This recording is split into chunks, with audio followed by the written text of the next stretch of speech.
Are you ready to take the Brachial Plexus challenge? In this video, we'll have a quick look at the Brachial Plexus as illustrated in Essential Anatomy 5.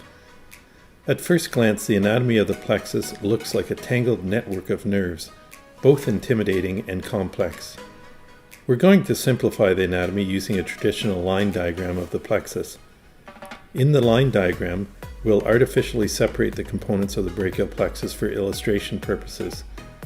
Then we'll walk you through the anatomy, starting at the cervical roots and progressing to the axilla. At the end of this video, you'll be able to recognize and appreciate the important components of the brachial plexus. Your challenge, should you choose to accept, is to see how many times you need to watch this video before you can reproduce the line diagram of the plexus using a pen, a piece of paper, and no other aids. Are you a regional guru who doesn't need to watch this video? Or are you a layperson who, for unknown reasons, has nothing better to do than to watch this video? So let's get started. The anterior primary rami of the C5 to T1 roots form the brachial plexus. C5 and C6 join to form the superior trunk. C7 continues as the middle trunk. C8 and T1 join to form the inferior trunk.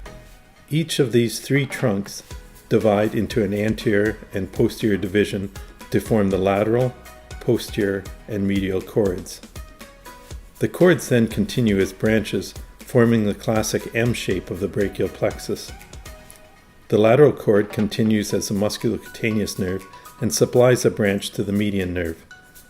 The medial cord gives rise to the ulnar nerve and contributes a branch to the median nerve. The posterior cord divides to form the axillary nerve and the radial nerve.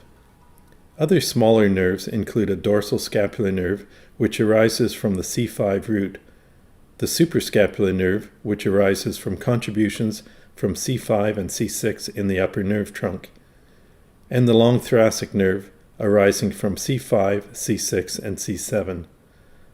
The lateral and medial cords give off a lateral and medial pectoral nerve, as well as the lateral and medial antebrachial cutaneous nerves.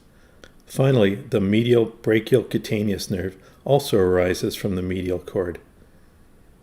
Common regional blocks include the interscalene block, which is performed at the level of the cervical roots, the supraclavicular block, which is performed at the level of the trunks, the infraclavicular block, which is performed at the level of the cords, and the axillary block, which is performed at the level of the branches of the brachial plexus in the high axilla.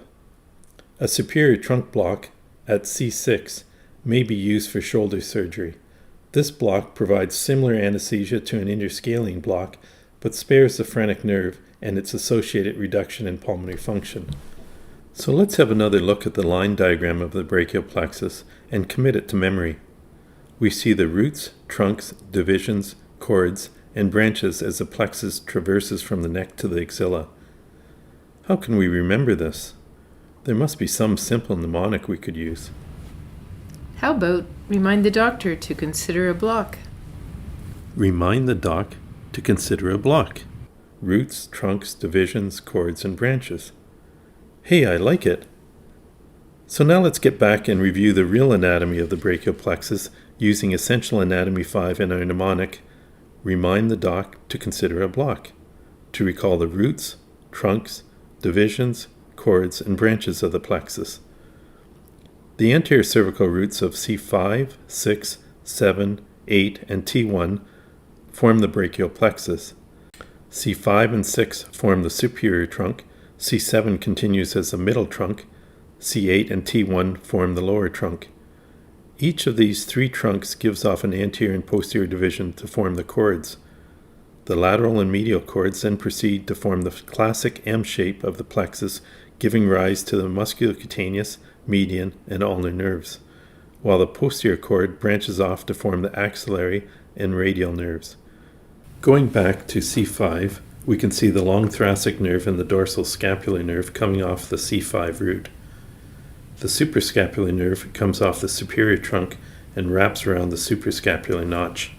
So let's have another look at the line diagram and then try to reproduce this diagram using a pen and a piece of paper and no other aids. If you can do this, you should pat yourself on the back. If you can name some of the smaller nerves coming off the plexus, then you're a star. If you can add some other smaller nerves coming off the posterior cord, then you should be teaching this. So are you ready to take the challenge? Close the video, grab a pen and a piece of paper, and try to reproduce the line diagram from your memory. When you can do this, you're well on your way to understanding the brachial plexus.